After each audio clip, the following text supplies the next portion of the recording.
शाम ढल चुकी थी। बाहर काले बादल आसमान को जकड़ चुके थे और हर थोड़ी देर में बिजली की कड़क से सन्नाटा कांप उठता था।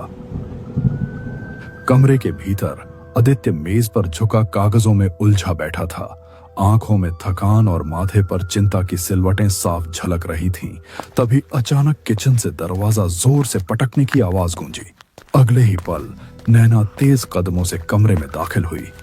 उसकी सांसें भारी थी, आंखों में आग थी और चेहरा दबे हुए गुस्से से तना हुआ।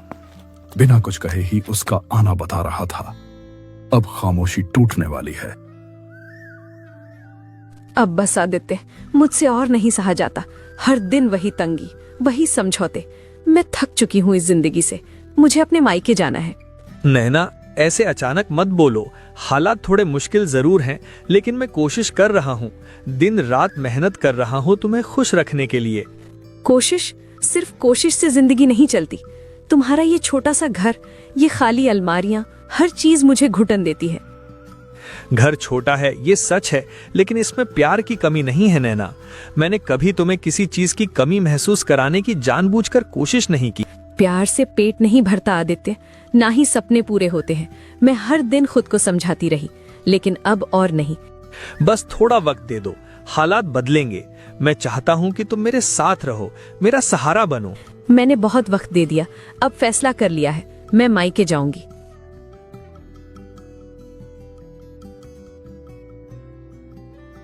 घर में होती बहस को सुनकर आदित्य के माता पिता कमरे में दाखिल होते हैं। दोनों ने माहौल की गर्मी महसूस कर ली थी। आदित्य, क्या बात है? बाहर तक आवाज आ रही थी। घर का माहौल इतना गर्म क्यों हो गया है? कुछ नहीं माँ, बस थोड़ी नोक झोंक हो गई। थोड़ी नोक झोंक नहीं होती तो हम यूं अंदर नहीं आते। साफ बता, मामला क्या है? नैना मायके जाना चाहती है, कहती है अब यहाँ नहीं रह सकती। हम समझते हैं बेटा, गरीबी का बोझ सबसे ज्यादा औरत के मन को तोड़ता है।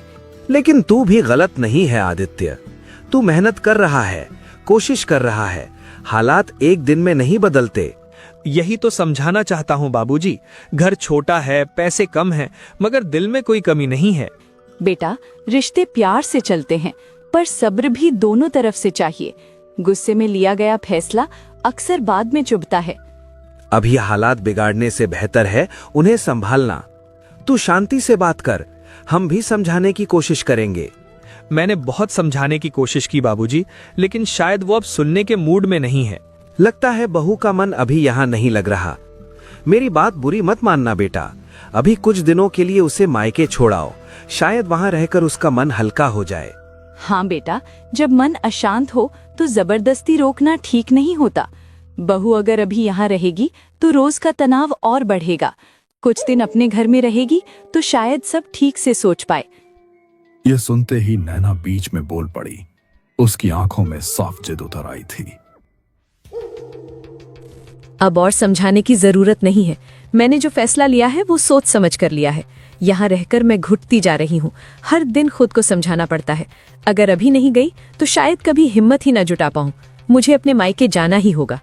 बेटी, बाहर बिजली कड़क रही है, हवाएं तेज हैं। ये कोई जाने का वक्त नहीं है। सुबह होते ही चल देंगे, अभी रुक जा। मैं किसी और दिन का इंतजार नहीं करना चाहती। मुझे अभी इसी वक्त अपने मायके जाना है, चाहे रात हो या मौसम जैसा भी हो। मेरा फैसला नहीं बदलेगा। तू गुस्से में फैसला ले रही है। रास्ता भी ठीक नहीं है। रात और तूफान में निकलना ठीक नहीं। बेटी, कुछ अनहोनी हो गई तो हमारी बात भी तो सुन ले।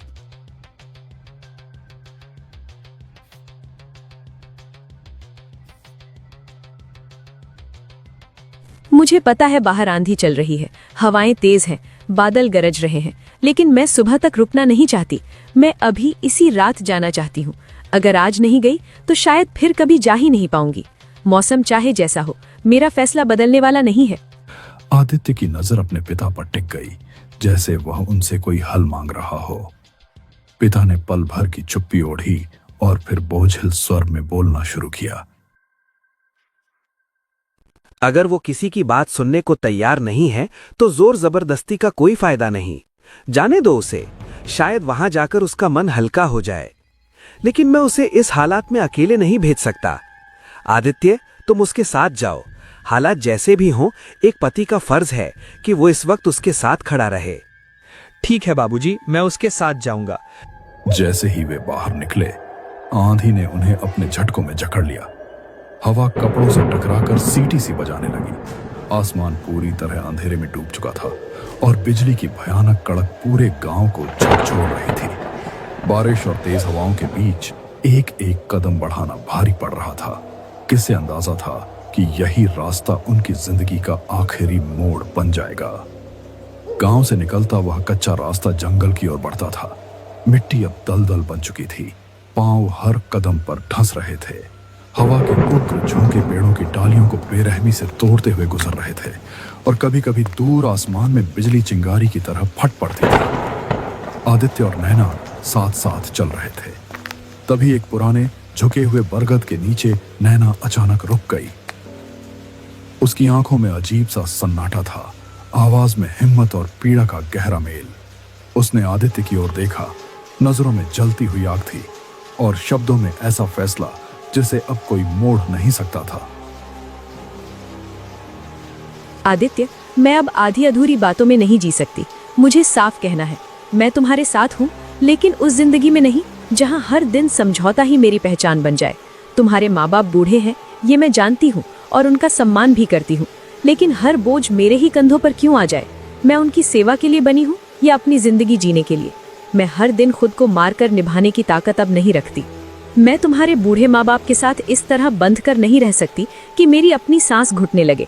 अगर तुम सच में मेरे साथ हो तो मेरे साथ मेरे मायके चलो, कुछ समय के लिए नहीं, हमेशा के लिए। और अगर आज मैं अकेली चली गई तो मैं कभी लौटकर वापस नहीं आऊंगी। नैना के शब्द आदित्य के सीने में बिजली की तरह आकर गिरे और उसके भीतर एक गहरी हलचल मचा गए। ऐसा लगा जैसे उसके दिल की धड़कनें पल भर को बिखर गई हों। नैना का चेहरा पूरी तरह सख्त था, न आंखों में हिचक, न आवाज में कंपन, मानो वह बहुत पहले ही इस मोड़ तक पहुंच चुकी हो और अब पीछे लौटने का कोई सवाल ही ना हो। आदित्य की हालत उससे कहीं ज्यादा उलझी हुई थी। बाहर से वह शांत और संयमित दिख रहा था, लेकिन भीतर उसके विचार बेकाबू होकर टकरा रहे थे। इस वक्त उसे अकेला छोड़ना सही नहीं है। अगर मैंने इसे इस हालत में अकेले जाने दिया तो कुछ भी हो सकता है। रास्ता ठीक नहीं है, मौसम खराब है और ये जिद उसे किसी भी हद तक ले जा सकती है। मैं ये जोखिम नहीं उठा सकता। चाहे हालात जैसे भी हों, मैं उसे यूं अकेला नहीं छोड़ सकता। वो मेरी जिम्मेदारी है, मेरी पत्नी।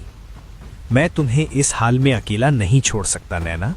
अगर यही तुम्हारा रास्ता है तो मैं हर डर और हर तकलीफ छोड़कर तुम्हारे साथ चलूंगा। तुम्हारी सुरक्षा मेरी जिम्मेदारी है और तुम्हारा दर्द मेरा। आज ही नहीं, हर मोड़ पर मैं तुम्हारे साथ खड़ा रहूंगा। आदित्य ने भीतर उठते तूफान को किसी तरह थामते हुए नजरें उठाईं और नैना की ओर देखा। नैना के चेहरे पर पल भर के लिए नरमी की एक हल्की परत उभरी, लेकिन वह अब भी संतोष से भरी नहीं दिखी। शायद आदित्य की बातों पर उसका भरोसा अभी अधूरा था। आगे का सफर आसान नहीं था। कभी हल्की सी बिजली आसमान को चीरती और अगले ही पल अंधेरा फिर से गाढ़ा हो जाता। कई मोड़ों और उबड़-खाबड़ रास्तों को पार करने के बाद वे स्टेशन से लगे हिस्से तक पहुंचे। छोटा सा प्लेटफॉर्म बारिश की बूंदों से भीगकर चमक रहा था। चारों ओर सिर्फ बारिश की टप-टप और दूर कहीं से आती जाती धुंधली आवाजें थीं। स्टेशन की घड़ी ने 8:20 का संकेत दिया। ट्रेन आने में अभी वक्त था, लेकिन आदित्य के मन में बेचैनी बढ़ती जा रही थी। उसे पूरा माहौल कुछ अनजाना और असहज सा लग रहा था। आदित्य लगातार चारों ओर नजर दौड़ा रहा था। भीतर की बेचैनी अब काबू में नहीं थी। हवा उसके कानों के पास से गुजरते हुए जैसे डराती हुई सरगोशियां छोड़ जाती। मुझे ये स्टेशन ठीक नहीं लग रहा। इतनी देर हो गई है, फिर भी यहाँ कोई दिखाई नहीं दे रहा। इधर उधर देखते हुए ऐसा लग रहा है जैसे कोई हमें चुपचाप देख रहा हो। तुम हर जगह यही सोचने लगते हो आदित्य। स्टेशन है, रात का समय है, इसलिए सुनसान है। इसमें डरने वाली कौन सी बात है? मुझे नहीं पता क्यों, लेकिन दिल बहुत घबरा रहा है। माहौल कुछ अजीब सा लग रहा है। ऐसी बेकार की बातें मत किया करो। मुझे किसी चीज से डर नहीं लगता। डर अगर किसी को लगता है तो शायद तुम्हें लगता होगा।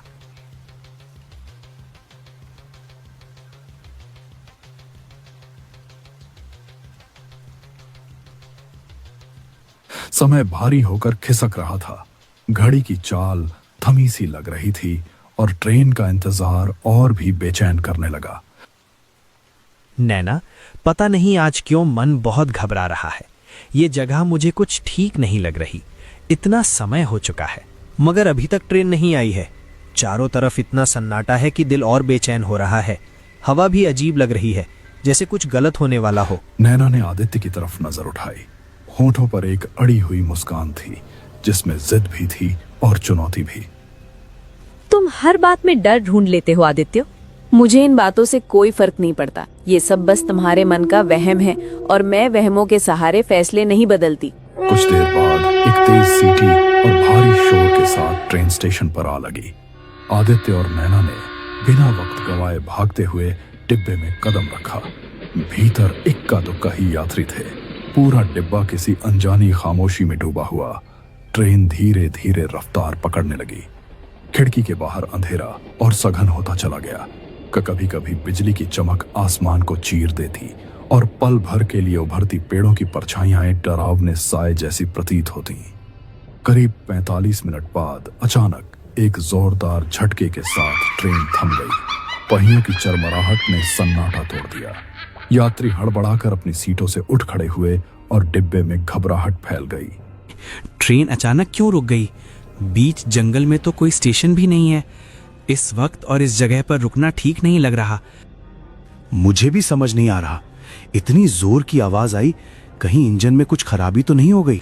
बाहर तो पूरा अंधेरा है। भगवान करे जल्दी चल पड़े। यहाँ रुकना मन को ठीक नहीं लग रहा। हाँ, और सुना है इस रूट पर रात में ट्रेनें बिना वजह नहीं रुकती। कुछ तो गड़बड़ है। यात्री धीरे धीरे डिब्बों से उतरकर पटरी के किनारे इकट्ठा हो गए।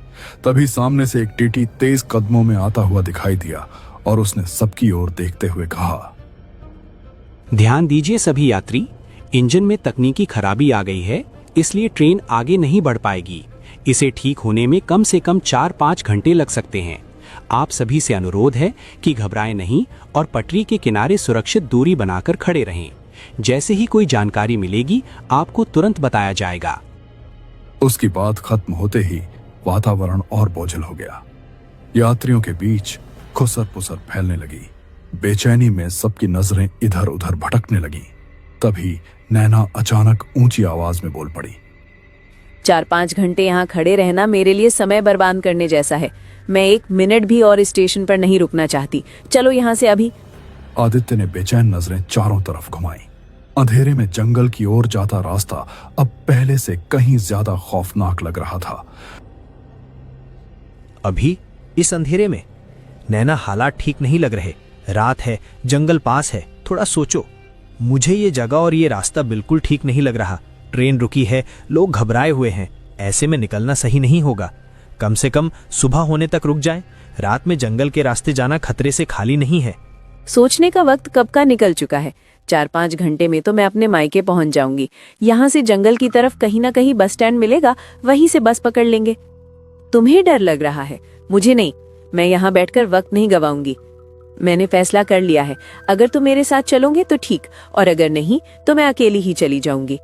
उसके मन में एक ही ख्याल उभर रहा था, अगर वह अकेली उस ओर गई तो अनहोनी होना तय है। ठीक है, अगर यही तुम्हारी जिद है तो मैं तुम्हारे साथ चलने को तैयार हूँ। मैं तुम्हें इस हाल में अकेले नहीं जाने दूंगा। लेकिन सच कहूँ नैना, ये रास्ता मुझे बिल्कुल ठीक नहीं लग रहा। आदित्य ने भीगे हुए बैग को कसकर पकड़ा और भारी कदमों से जंगल की दिशा में बढ़ चला। स्टेशन पर खड़े यात्री स्तब्ध रह गए। सबकी निगाहें उन्हीं पर टिकी रहीं, मानो वे किसी अनहोनी को जाते हुए देख रहे हों। जंगल का रास्ता सघन और भय से भरा था। चारों ओर सन्नाटा पसरा हुआ था। बस हवा की सिसकारी और सूखे पत्तों की सरसराहट ही सुनाई दे रही थी। रह रहकर चमकती बिजली पेड़ों की टेढ़ी मेढ़ी डालियों को और भी विकराल बना देती। हर कदम पर यह आभास होता रहा कि कोई अदृश्य साया उनके पीछे पीछे चल रहा है।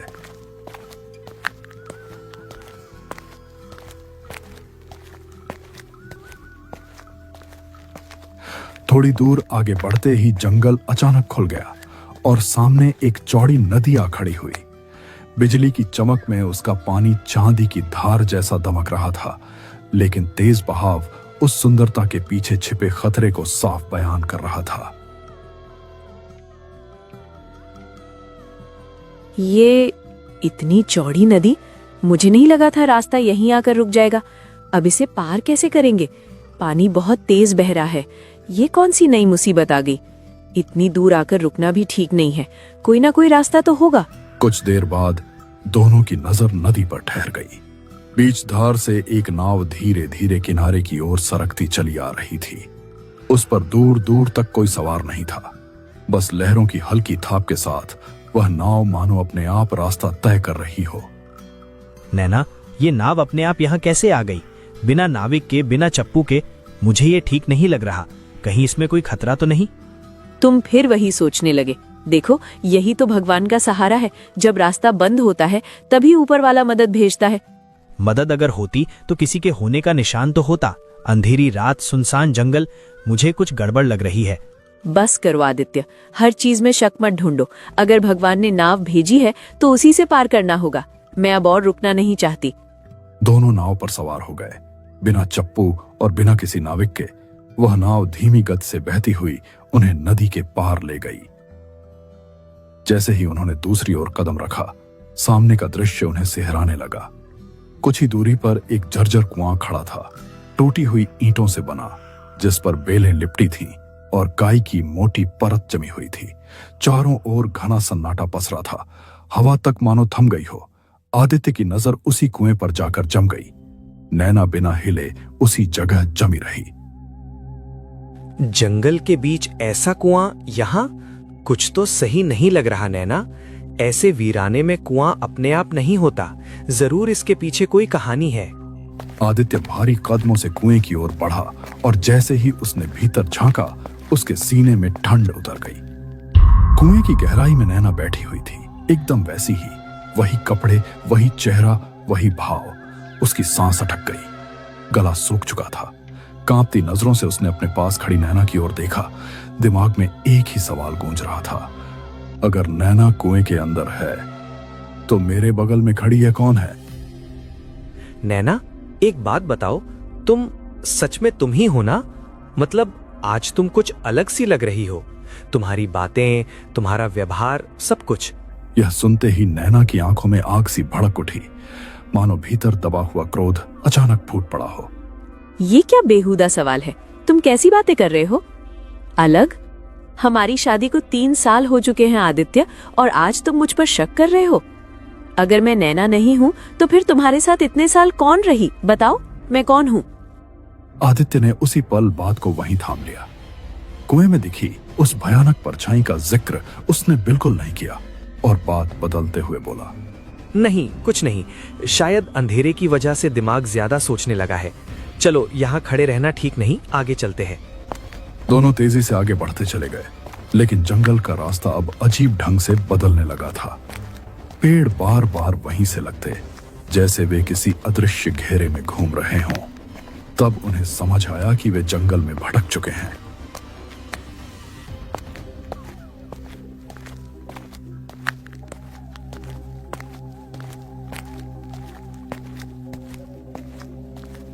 कुछ ही देर बाद उनके सामने एक विशाल, सुनसान और जर्जर हवेली उभर आई। दीवारों पर जंगली बेलें लिपटी थीं, खिड़कियां टूटी हुई थीं और तेज हवा के साथ हवेली से कराहती हुई आवाजें निकल रही थीं।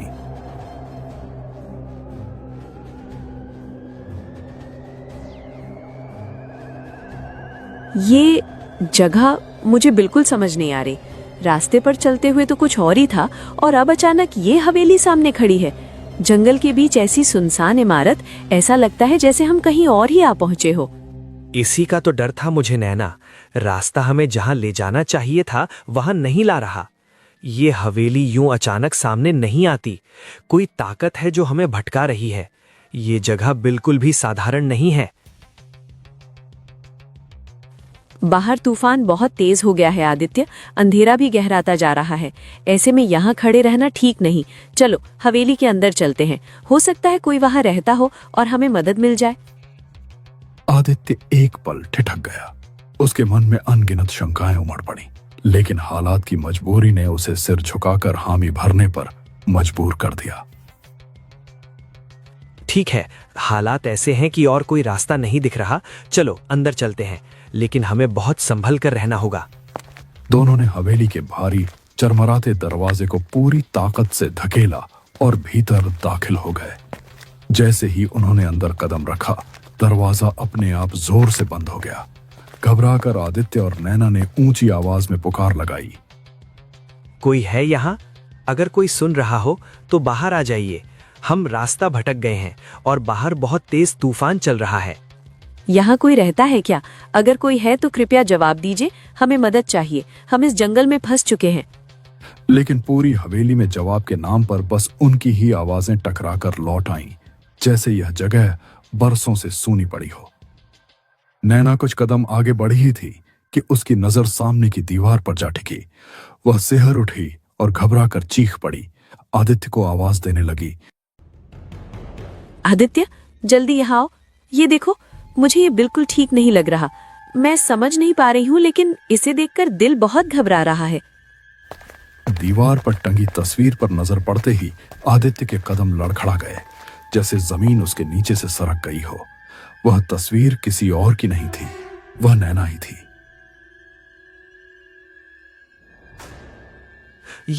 ये तुम्हारी तस्वीर कैसे हो सकती है नैना? तुम तो कभी इस हवेली में आई ही नहीं। फिर यहाँ दीवार पर तुम्हारी तस्वीर किसने टांगी है? मुझे भी समझ नहीं आ रहा। ये मेरी ही तस्वीर लग रही है, लेकिन ऐसा कैसे हो सकता है? पहली बार मुझे भी ये सब ठीक नहीं लग रहा आदित्य। दिल अजीब तरह से डर रहा है, जैसे कुछ बहुत गलत हो रहा हो। चलो, अब एक पल भी यहाँ नहीं रुकते, जल्दी यहाँ से निकलते हैं। घबराहट में दोनों दौड़ते हुए हवेली के दरवाजे की ओर लपके। भारी दरवाजा जोर से धकेलते ही वे बाहर निकल आए। खुली हवा पाकर आदित्य ने राहत की सांस ली और पीछे मुड़कर नैना से कुछ कहने ही वाला था। नैना, ध्यान से। ये सब अचानक कैसे बदल गया? लेकिन आदित्य के होंठ ज्यों ही खुले, गला सूख गया। बाहर उसके साथ कोई नहीं था। नैना अभी यहीं थी, फिर वो कहां चली गई? और अभी तो यहाँ एक हवेली थी, वो भी न जाने कहां गायब हो गई। हे भगवान, मेरे साथ ये क्या हो रहा है? कुछ भी समझ में नहीं आ रहा। न रास्ता, न जगह, न लोग। उसने घबराकर पीछे पलटकर देखा तो सांसें थम सी गईं। जहां कुछ ही पल पहले हवेली खड़ी थी, वहां अब सिर्फ घना जंगल और स्याह अंधेरा पसरा था। हवेली जैसे हवा में घुलकर गायब हो चुकी हो। तभी अचानक बर्फ सी ठंडी हवा का तेज झोंका उठा। पेड़ों की डालियां उन्माद में हिलने लगी और जंगल में एक कर्कश हड्डियां जमा देने वाली आवाज गूंज उठी। अगले ही पल उसके सामने एक विकराल आकृति उभर आई। एक भयानक चुड़ैल। उसके बाल बेतरतीब उड़ रहे थे, आंखें लाल अंगारों की तरह दहक रही थीं और कांपती खुरदुरी आवाज ने पूरे माहौल को खौफ से भर दिया।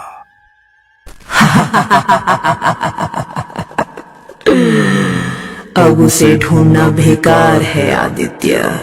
नैना इस अंधेरे से बाहर कभी नहीं लौटेगी। ये हवेली उन लोगों को खा जाती है जिनके दिल में लालच पलता है और जिनकी जिद दूसरों को धोखे में डाल देती है।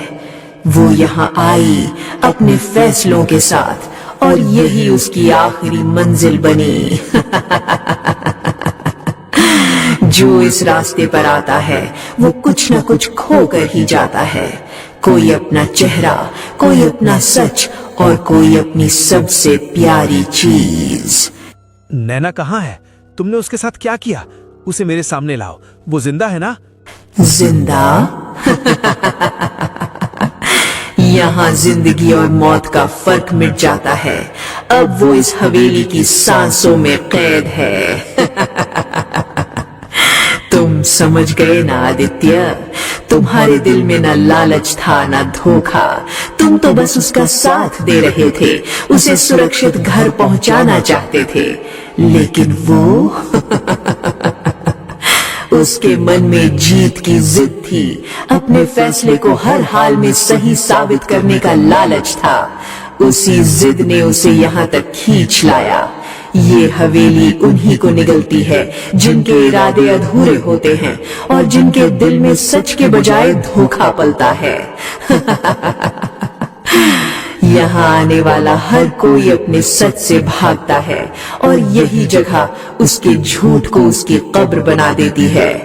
और याद रखो आदित्य, जो एक बार इस हवेली की सांसों में उलझ गया, उसका नाम समय भी धीरे धीरे भूल जाता है। ये कहते ही वह चुड़ैल अंधेरी हवा में घुलकर गायब हो गई।